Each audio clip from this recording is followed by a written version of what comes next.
Seharusnya pemerintah melihat ini sebagai bentuk pelayanan.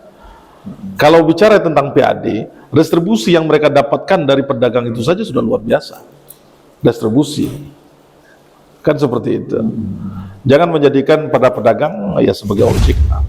Pedagang pasar 16 di gedung itu, di lantai basement, di lantai 1 itu. Kondisinya memang sangat miris, sepi. Kondisi sangat sepi. Ya salah satunya dampaknya karena ada pasang Pagar seng ya? pagar seng itu kan. Para pembeli juga malas datang ke sana pada akhirnya kan. Tentu akan sangat mempengaruhi omset mereka. Karena itulah tempat usaha mereka, tempat mereka mencari rezeki. Kalau mereka berhenti berusaha di sana, artinya harus ada keluarganya, yang siapa yang biayai keluarganya?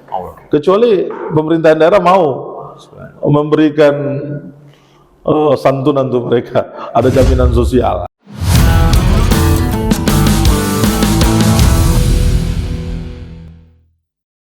Assalamualaikum warahmatullahi wabarakatuh. Salam sejahtera untuk kita semua. Ketemu lagi dengan saya Surono di podcast Ruang Tamu Rumah Kebaikan. Ini kita didatangi kali ini oleh salah satu ustadz ini di Kota Palembang. Tapi datang ke sini bukan sebagai ustadz, tapi lebih condong kepada profesi beliau, yaitu penasihat hukum di salah satu kantor kuasa hukum itu Hawari. Dan di sini beliau menjadi kuasa hukum pedagang pasar 16 Ilir. Kita sapa langsung Ustadz Idhasil Firdaus Tanjung, SH MA MH, SH MA MM MH.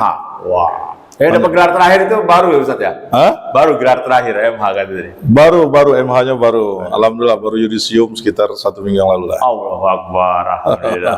Tapi ini sehat Ustadz ya? Alhamdulillah sehat. Alhamdulillah. Ini sebagai kuasa hukum pedagang pasar 16 Ilir. Ya. Sejak kapan Ustaz? Jadi kita dapat kuasa baru sekitar kurang lebih 2 minggu ini lah. 2 minggu ini kita diberi kuasa oleh para pedagang pasar 16 Ilir. Ada sekitar 100 sampai 150-an ya pedagang yang memberikan surat kuasa ya. Memberikan surat kuasa. Ya. Itu pedagang yang posisinya di mana? Yang di dalam gedung itu, yang di lantai basement dengan lantai 1, lantai 2, lantai 3. Berarti yang punya kios ya? Yang punya kios. Yang mereka mengklaim punya sertifikat hak guna usaha. Ya, yang punya itu ya. Ya. Itu Ustadz melihat kenapa tergerak untuk membela mereka atau menjadi kuasa hukum mereka? Ya, mereka datang menceritakan persoalan itu dan kita kan menceritakan bahwa tempat usahanya ini sedang ada permasalahan dan mereka juga sering diberikan somasi, teguran karena alasannya karena sudah habis masa kontraknya ya. Nah tentu kita mempelajarin di mana sih sebenarnya persoalannya.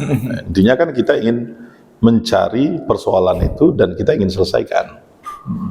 Karena mereka ini berdagang kan bukan 1 hari 2 hari. Udah puluhan tahun sudah kan. Dari awalnya itu berdiri dan mereka penghuni di situ yang sudah menginvestasikan dananya. Jadi kita tidak bisa melihatnya sebagai oh ini hak aku, oh ini punya aku. Kalau bukan apa ya silakan pergi, nggak seperti itu dong. Apalagi ini kan negara, pemerintah daerah yang punya itu kan. Pemerintahan daerah kan, dia kan bukan pengusaha. Dia kan harus melayani, ini kan rakyat ini nih. Maksudnya bukan pengusaha tadi apa Ustaz? Ya, dia tidak harus berbisnis dengan rakyatnya dong.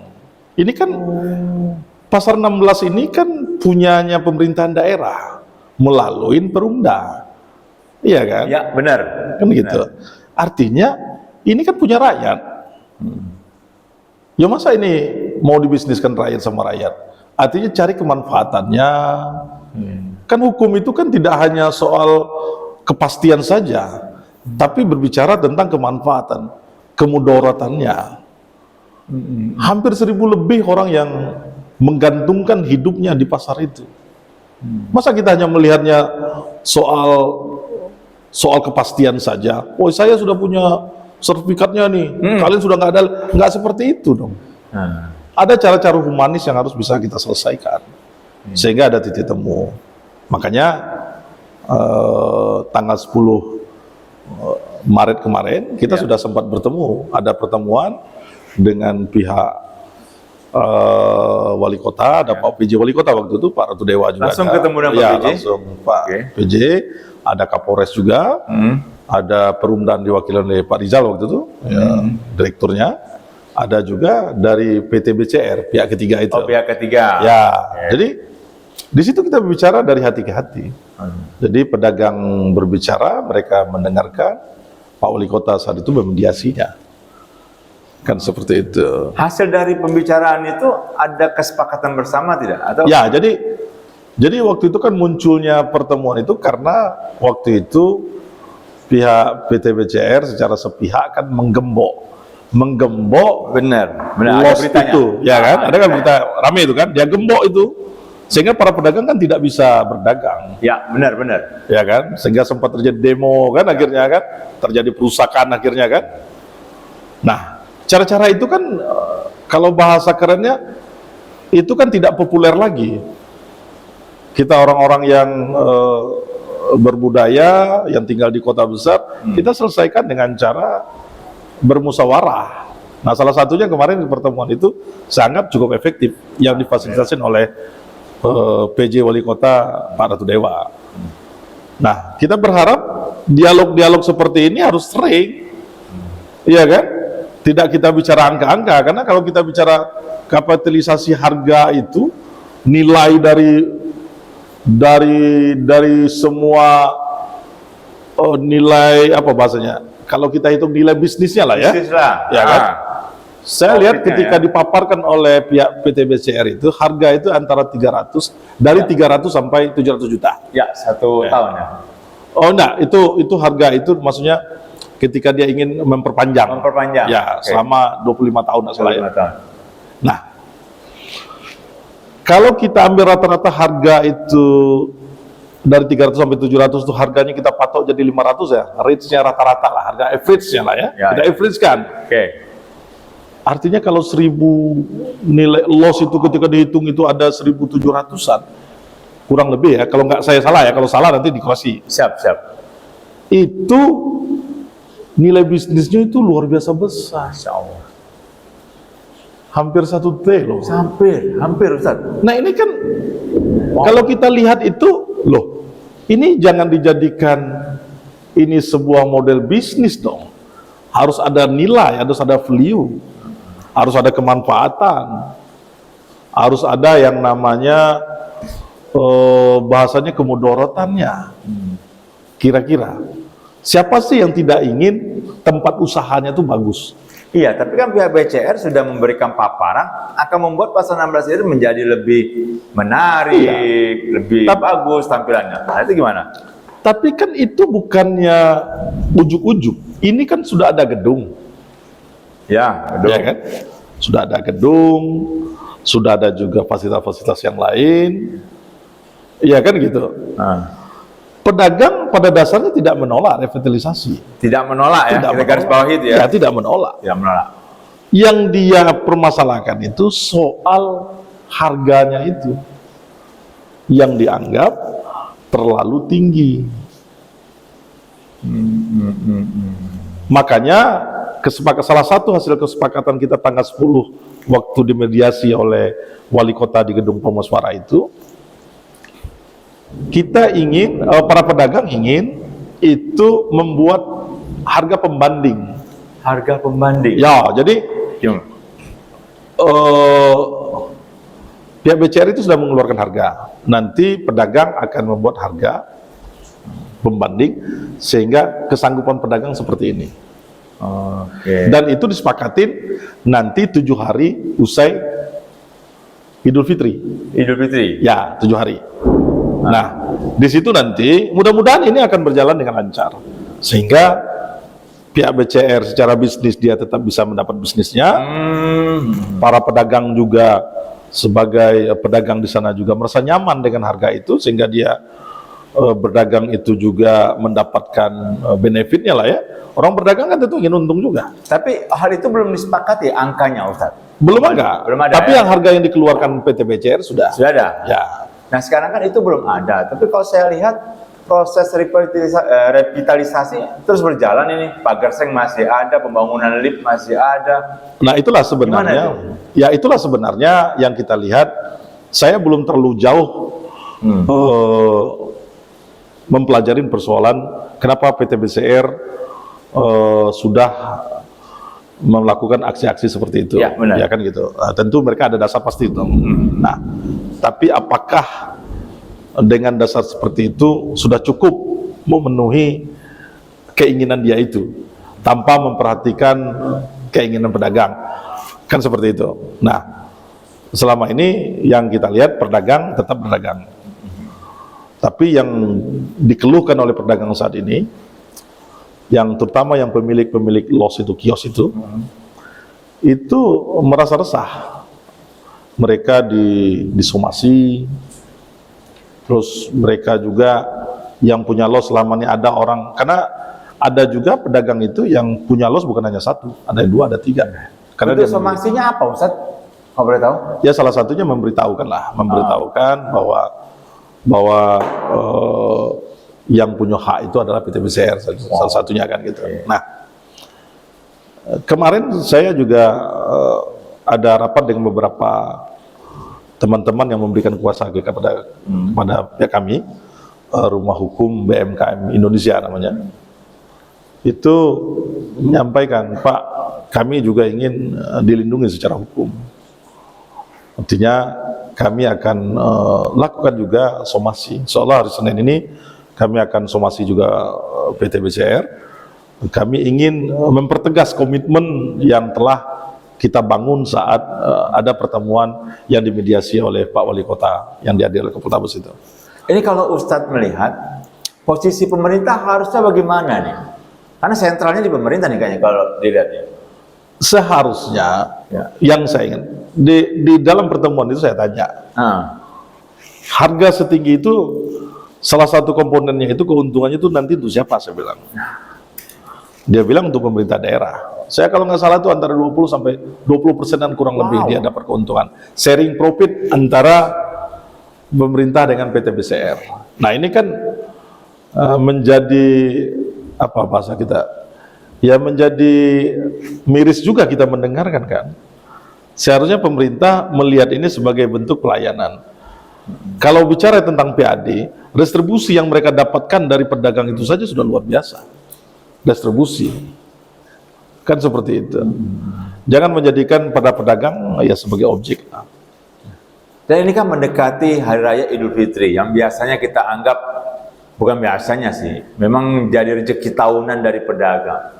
Dengan kondisi kayak gini, kalau Ustadz melihat pedagang-pedagang di Pasar 16 Ilir, saya berapa kali turun ke pedagang Pasar 16 Ilir di gedung itu, di lantai basement, di lantai 1 itu. Kondisinya memang sangat miris, sepi. Kondisi sangat sepi. Ya salah satunya dampaknya karena ada pasang pagar seng ya? Pagar seng itu kan. Para pembeli juga malas datang ke sana pada akhirnya kan. Tentu akan sangat mempengaruhi omset mereka. Kan gitu. Ini langkah-langkah yang akan Ustadz lakukan sebagai penasihat, sebagai kuasa hukum mereka untuk dalam waktu dekat ini. Kita lihat nanti kalau seandainya tanggal 7 nanti tidak tercapai kesepakatan, kami sudah berbincang dan ada keinginan dari para pedagang yang memberikan kuasa dengan kita, itu akan melakukan gugatan class action lah, gugatan hukum nanti yang akan kita daftarkan di pengadilan negeri nantinya. Yang jadi akan kita digugat pemerintah atau BCR? Ya tentu yang akan kita gugat itu satu itu nanti wali kota pasti itu. Wali kota sebagai jabatan ya? Iya jabatan wali kotanya. Jabatan. Ya, pemerintahan kotanya kan gitu, yang dipimpin oleh wali kota. Oke, benar. Terus juga kemungkinan juga perundan ya, direktur perundannya. Terus juga pihak ketiga PT BCR itu, dan salah satunya juga nanti turut tergugat nanti. Akan kita gugat juga nanti BPN kota yang menerbitkan sertifikat dia itu. Kemarin kan sempat di media bermunculan kalau pihak BCR sudah memiliki sertifikat. Iya, makanya kita ingin tahu. Dasar mereka itu kan dari perjanjian antara PT BCR dengan perundang. Itu yang menjadi dasarnya kan. Nah kita juga ingin lihat nanti, telusurilah nanti bahasanya. Oke, benar. Kita menelusuri nanti di mana? Ya salah satunya di di pengadilan kita lihat nanti bagaimana proses penerbit kerjasamanya itu. Apakah melalui proses yang sudah sesuai dengan kaidah atau aturan undang-undang, aturan yang berlaku. Kan harus kita lihat. Aset sebesar itu masa hanya antara Perumda dengan pihak ketiga saja. Masa rakyat yang direpresentatifkan oleh DPRD apakah dilibatkan atau tidak? Nanti kita lihat. Benar-benar.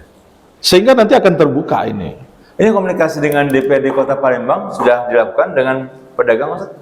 Kalau yang lalu-lalu saya lihat mereka sudah melakukan kan, Ya, sudah berapa kali ketemu kan. Artinya perjuangan secara politis itu mentok kelihatannya kan. Makanya kita butuh lakukan secara hukum sehingga sesuai dengan jalur konstitusinya kan gitu. Bahkan sempat pedagang melakukan aksi loh. Ya sempat dia demo, sempat dia mendatangi DPR kan gitu. Nah kita tidak ingin lagi ada korban-korban. Siap. Artinya ada martir-martir akhirnya yang contoh sekarang yang dilaporkan kan kasihan pada akhirnya. Sudah nanti tempatnya dia nggak dapat, dia dilaporkan juga secara pidana, secara moral pasti dia akan, secara psikologis mereka akan tertekan dengan kondisi itu.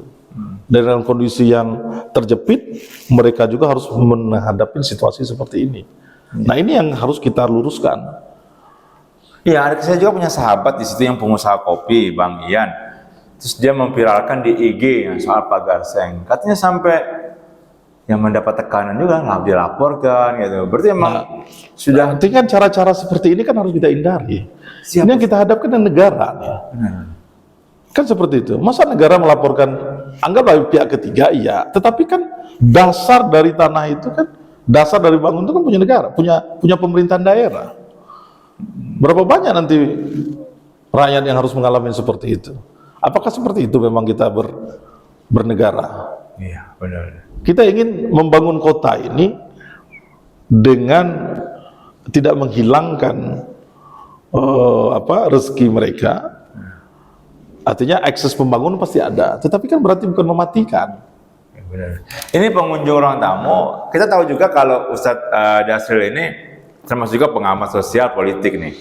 Kalau Ustadz melihat apa ya, pasar 16 ilir dengan kehidupan di sekitarnya, dengan perdagangan di situ, itu seharusnya dikelola seperti apa sih bagusnya? Kita lihat pemerintahan kota kan sudah mulai mau berbenah nih, dengan melakukan revitalisasi. Kita kan juga tidak ingin juga lah melihat bahwa sebuah ikon tempat pusat bisnis yang ada di pusat kota Palembang itu yang tempatnya tidak sangat representatif. Iya, artinya kita juga sangat menyadari itu. Tentu upaya-upaya itu kita apresiasi, tetapi pemerintahan daerah juga tentu melihat ini sebagai sebuah keniscayaan bahwa ada pedagang yang puluhan tahun yang sudah berdagang di sana. Mereka bukannya dimatikan, tetapi kan harusnya diatur berkat itu kan bukan melenyapkan, diatur. Ya kemampuan mereka kan berbeda-beda. Bagaimana mengkomunikasikan itu?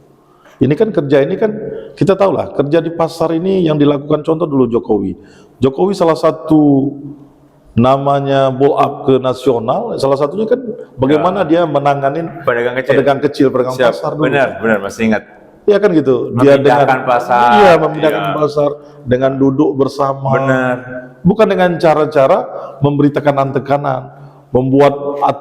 Menyampaikan aturan-aturan, orang paham dengan aturan itu. Tapi para pedagang-pedagang ini, iya kan? Bisa tidak hal itu dilakukan? Harusnya bisa dong. Harusnya bisa. Apa bedanya? Mereka kan juga manusia, dan mereka juga siap untuk berdialog itu. Buktinya ketika bertemu, mereka berbicara. Tinggal lagi bagaimana menangkap aspirasi itu dan menjadikannya sebagai sebuah realisasi dari setiap apa yang disampaikan. Pedagang yang datang ke tempat Ustadz ini, apa yang diinginkan mereka? Salah satunya soal harga. Mereka menganggap harga itu tidak sangat masuk akal bagi mereka. Harga ya, harga. Jadi sebenarnya mereka ketika harga itu masih masuk akal mereka masih mau bertahan. Mereka bertahan. Tentu mereka bertahan karena di situ tempat kehidupan dia. Dan mereka mau mengikuti aturan ketika direvitalisasi dengan Iya, bukti. modern dan yang lain-lain. Buktinya sekarang kan ketika sekarang sedang dilakukan renovasi itu kan Ya. mereka tetap aja ikut. Malah di pagar aja mereka tetap juga ikut. Aktivitas masih dijalankan. Masih mereka berjalankan. Karena itulah tempat usaha mereka. Tempat mereka mencari rezeki. Kalau mereka berhenti berusaha di sana, artinya harus ada keluarganya. Yang siapa yang biayai keluarganya? Kecuali pemerintahan daerah mau memberikan santunan untuk mereka, ada jaminan sosial. Dan mereka masih menggunakan jalur yang bagus ya, ke kuasa hukum, Ya. berdialog, Betul. tidak demo, tidak anarkis kayak gitu. Ya, makanya kita sarankan kepada mereka, kalau kalian merasa dirugikan, ya kita pakai jalur hukum. Itu jalur yang benar. Kita uji itu di pengadilan. Saya ingin Ustadz memberikan pernyataan atau semacam apalah ya, hal yang mau disampaikan ke pihak ketiga, BCR coba. Ini kan mereka kan sudah seakan-akan punya hak prerogatif nih untuk melakukan Oh ya, kami cuma berharap bahwa para pedagang ini adalah para pedagang yang sudah berdagang puluhan tahun di sana, dan selama ini mereka ikutin aturan bahwa pihak ketiga telah menguasai HGU atau apalah bahasanya, ya silakan. Tapi pedagang juga merasa meyakini bahwa itu juga mereka juga punya hak. Bagaimana kita caranya? Kita harus menghormatin apa yang telah kita sepakatin. Nah, salah satu kesepakatannya itu adalah waktu bertemu tanggal 10 Maret 2024 kemarin di ruang permusyawarah yang difasilitasi oleh PJ Wali Kota. Satu, pihak BCR untuk menahan diri dulu nih. Ya, menahan diri. Beri kesempatan pedagang sampai akhir Idul Fitri ini untuk mereka berdagang. Itu yang kita sepakati kemarin. Oke. Yang kedua, pihak BCR juga sebelum ada harga pembanding dari pihak BCR 7 hari setelah Lebaran, tolong juga tidak membuat gerakan-gerakan dulu dengan melakukan mempengaruhi para penyewa agar untuk tidak menyewakan untuk langsung saja ke BCR. Nanti dulu sepakatin apa yang telah disepakatin sehingga tidak ada keriuhan. Kita menjaga suasana Ramadan ini, pedagang bisa mendapat rezekinya, mudah-mudahan ada jalan keluar yang baik. Kita bermusyawarah dengan cara yang baik sehingga hak-hak pedagang juga terakomodir. Dan BCR juga bisa menjalankan bisnisnya dengan baik. Nah, ini kan harapan kita kan. Dan yang berbisnis biarlah BCR, jangan pemerintah. Jangan pemerintah juga diikutan. Nah Ustadz, misalkan nanti jadi nih revitalisasi, akankah muncul pedagang-pedagang baru yang menempati pasar 16 Ilir? Yang mungkin harga sewanya akan berbeda dengan yang pemilik lama. Ya, bisa, segala kemungkinan bisa terjadi. Makanya harus ada prioritas bahasanya. Jadi bahasanya gini loh. Saya ingat bagaimana Rasulullah itu memuliakan para pejuang di perang Badar. Jadi di perang Badar itu hampir 300-an kurang lebih para sahabat yang ikut dalam berperang itu. Ini adalah orang awalun di dalam berperang. Dalam sebuah riwayat, Rasulullah itu selalu mengutamakan para sahabat yang ikut di dalam perang Badar ketika dia akan mengambil sebuah kebijakan. Dia bertanya, dia kumpulkan para sahabat yang ikut itu dan dia tanya. Sehingga orang-orang yang awalun ini merasa juga bahwa perjuangan yang mereka lakukan ini juga mendapat apresiasi. Nah kan sebenarnya kan ini kan sederhana juga. Iya. Pemerintahan Kota Palembang saat ini PJ Wali Kota Pak Ratu Dewa membuat kebijakan itu, prioritaskan pedagang-pedagang lama itu ya. Yang waktu pasar 16 itu masih sepi, Mereka yang pertama. mereka yang pertama dan mereka yang meramaikan itu. Jangan dilihat ini hanya sekedar objek Tapi lihatlah dari sisi proses keadaan sosialnya sehingga menjadi pasal 16 disebut orang tua. Oke. Harusnya punya pemikiran seperti itu. Silakan nanti orang lain yang dia tidak sanggup, ada barangkali yang 5, dia cuma sanggupnya 2, barangkali kan ada yang punya 10, dia cuma sanggupnya 2, yang itu di luar lah keluar. Silakan dikasih harga Ya. yang sesuai dengan hitungan bisnis. Tetapi orang-orang yang lama ini Dipertahankan dan ada prioritas, untuk penghargaan juga. Ustaz. penghargaan juga, Oke. sehingga kita menghargai, ada nilai di situ, Nah, nilai value-nya. ada value-nya, ada nilainya. Oke. Waduh, ini baik pengunjung ruang tamu, tidak terasa sudah 25 menit ngobrol dengan Ustadz. Nanti kita akan ngobrol lagi dengan Ustadz Dasril, karena tadi ada semacam apa, kami sebelum dimulai podcast, beliau banyak memberikan tausiah kepada saya. Jadi tadi saya ngobrol dengan Ustadz, izin Ustadz nanti ke sini lagi untuk sesi Ramadan lah, memberikan kisah-kisah tentang Nabi, tentang Rasulullah, sahabat Rasul, dan peristiwa-peristiwa yang bisa membangkitkan kita untuk lebih baik lagi. Oke. Yang pastinya, saya garis bawahi pernyataan dari Ustadz tadi, pemerintah janganlah berbisnis dengan rakyat. Dan yang kedua, ayo kita menghargai orang-orang yang membangun dan harus diprioritaskan. Saya tutup. Wassalamualaikum warahmatullahi wabarakatuh. Waalaikumsalam warahmatullahi wabarakatuh. Terima kasih Ustaz. Masya Allah.